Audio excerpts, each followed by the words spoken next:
नमस्कार, स्वागत है आप सभी का हमारे YouTube channel best study group NCERT में। आज की वीडियो में हम पढ़ेंगे मुंशी प्रेमचंद का जीवन परिचय। प्रेमचंद जी को महान उपन्यास सम्राट के नाम से भी जाना जाता है। प्रेमचंद जी का जीवन परिचय सभी वर्ग के विद्यार्थियों के लिए अत्यंत उपयोगी है, चाहे वह सीनियर हो या जूनियर हो। इनकी कहानियाँ व उपन्यास लगभग सभी कक्षाओं में बच्चों को प्रेरित करने के लिए पढ़ाई ही जाती है। इसलिए बच्चों इस जीवन परिचय को अच्छे से पढ़ लीजिए और याद कर लीजिए। यह जीवन परिचय आपको एकेडमिक के अतिरिक्त कंपटीशन की तैयारी के लिए भी अत्यंत उपयोगी है, क्योंकि हर क्लास में आपका जीवन परिचय एक ही रहता है। साथ ही यह प्रतियोगिता की दृष्टि से भी मोस्ट इम्पोर्टेंट है। इसमें कई सालों के पूछे गए प्रश्न उत्तर भी आपको मिलते ही रहेंगे। तो आइए शुरू करते हैं मुंशी प्रेमचंद का जीवन परिचय। सबसे पहले पढ़ेंगे इनका जन्म। उपन्यास सम्राट प्रेमचंद का जन्म 31 जुलाई 1880 ईस्वी में उत्तर प्रदेश के वाराणसी जिले से लगभग 4 मील दूर लम्ही नामक गांव में हुआ था। तो बच्चों इनका जन्म कब हुआ था? 31 जुलाई 1880 में। और कहाँ? उत्तर प्रदेश राज्य के वाराणसी जिले। बच्चों वर्तमान में उत्तर प्रदेश में 75 डिस्ट्रिक्ट है, तो उसमें से वाराणसी भी एक बहुत बड़ा ज़िला है। उसी के अंतर्गत लम्ही नाम का गांव है, वहीं पर इनका जन्म हुआ था।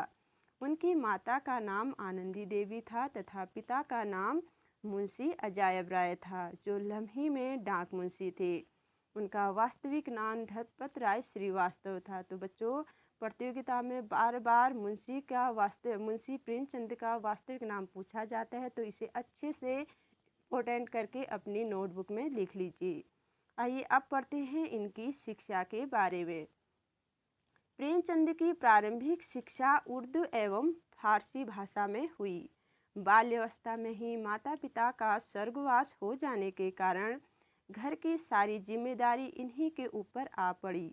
10वीं की कक्षा उत्तीर्ण करने के बाद ही इन्होंने प्राथमिक स्कूल में शिक्षक की नौकरी की और नौकरी के दौरान ही बीए पास किया। फिर सरकारी विभाग में सब डिप्टी इंस्पेक्टर ऑफ स्कूल्स के रूप में कार्य किया। तो बच्चों इन्होंने जो प्रारंभिक शिक्षा थी उर्दू एवं फारसी भाषा में की।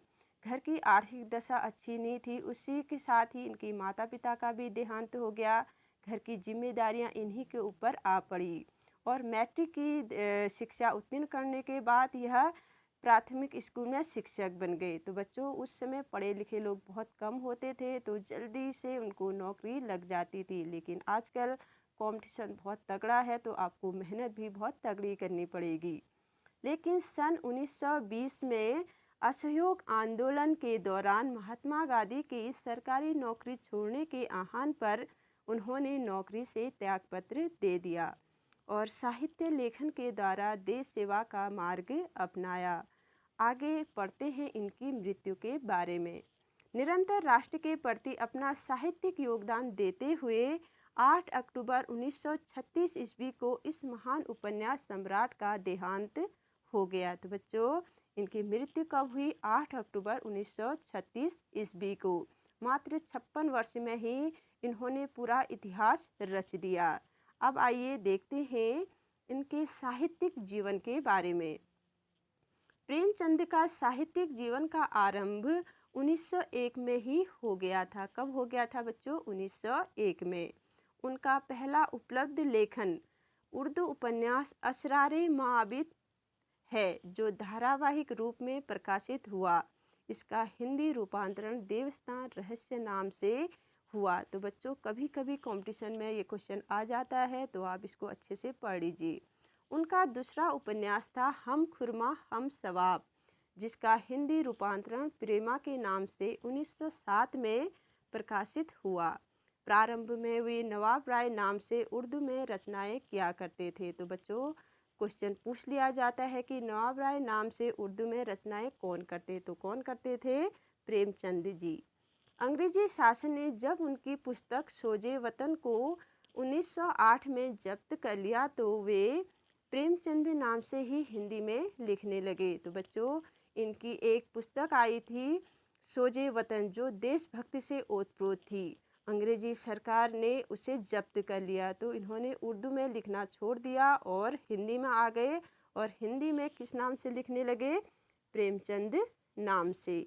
अब आइए देखते हैं इन्होंने पत्र पत्रिकाओं का संपादन कब किया और किस किस का किया। तो प्रेमचंद ने 1930 ईस्वी में हंस मासिक पत्रिका का संपादन बनारस से प्रारंभ किया। बच्चों मोस्ट इम्पोर्टेंट है ये लाइन। तो प्रेमचंद ने कब किया था? 1930 में। कौन सी? हंस मासिक पत्रिका। और कहाँ से? बनारस से। तो इसे अच्छे से याद कर लीजिए, ठीक है। तथा 1932 में हिंदी साप्ताहिक समाचार पत्र जागरण का संपादन भी किया। तो बच्चों ये क्वेश्चन बार बार आपके एग्जाम में पूछा जाता है, इसे अच्छे से याद कर लीजिए। और 1923 में इन्होंने सरस्वती प्रेस को भी चलाया जो आगे जाके घाटे में रहा और इन्हें बंद करना पड़ा। वे उर्दू की पत्रिका जमाना में नवाब राय नाम से लिखते थे। अब आइए देखते हैं इनकी रचनाएं।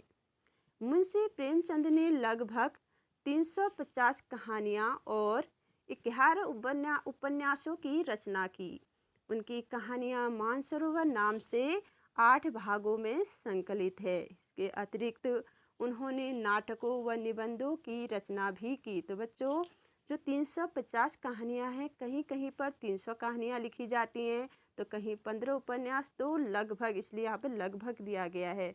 तो ये क्वेश्चन अलग से पूछा नहीं जाता है कि उन्होंने कितने उपन्यासों की रचना की, लेकिन आपको थोड़ा बहुत इसकी जानकारी होनी चाहिए। अब आइए देखते हैं इनके उपन्यास। सेवा सदन, प्रेमाश्रम, रंगभूमि और सूरदास की झोपड़ी। बच्चों ये क्लास 12th में है। सूरदास की झोपड़ी और रंगभूमि उपन्यास का एक अंश है। तो इसलिए मैंने कहा कि आप इसके जीवन परिचय को अच्छे से पढ़ लीजिए, हर क्लास में ये पूछा जाता है। अगला उपन्यास है निर्मला, कायाकल्प, गबन, कर्मभूमि, गोदान, प्रतिज्ञा आदि। मंगलसूत्र उनका अपूर्ण उपन्यास था। बच्चों मंगलसूत्र उपन्यास की रचना वह अपने मृत्यु से कुछ समय पहले कर रहे थे, तो बीच में ही इनकी मृत्यु हो गई थी तो ये अधूरा छूट गया। बाद में इनके पुत्र धनपत राय ने इसे पूरा किया। अब आगे देखिए कुछ इम्पोर्टेंट वर्ड और देखते हैं। सेवा सदन उपन्यास की रचना उन्होंने उर्दू भाषा में बाजारे हुस्न नाम से 1916 ईस्वी में की। बाद में स्वयं उन्होंने 1919 में इसका हिंदी अनुवाद सेवा सदन उपन्यास नाम से किया। तो बच्चों ये क्वेश्चन भी बहुत इम्पोर्टेंट है, तो इसको अच्छे से याद कर लीजिए। पूछा जाता है बाजारे हुस्न नाम से किस उपन्यास की रचना हुई थी, तो आंसर आ गया आपका सेवा सदन। चलिए आगे देखते हैं इनकी प्रमुख कहानियाँ। इनकी प्रमुख कहानियाँ हैं कफन, पूस की रात, बड़े घर की बेटी, सौत, पंच परमेश्वर, बूढ़ी काकी, नादान दोस्त। तो बच्चों ये क्लास 6th में है। नादान दोस्त। दो बैलों की कथा, ये क्लास 9th में है। ईदगाह, बड़े भाई साहब, ये किस में है? क्लास 12th में है। स्वामिनी, नमक का दरोगा, ये क्लास 11th में है। तो जो भी आप कहानी पढ़ेंगे तो उनका जीवन परिचय यही होगा, तो इसे अच्छे से विश्वास करके याद कर लीजिए। अब पढ़ते हैं इनके नाटक। इनके प्रमुख नाटक है संग्राम, करबला, प्रेम की वेदी आदि। अब है इनके निबंध।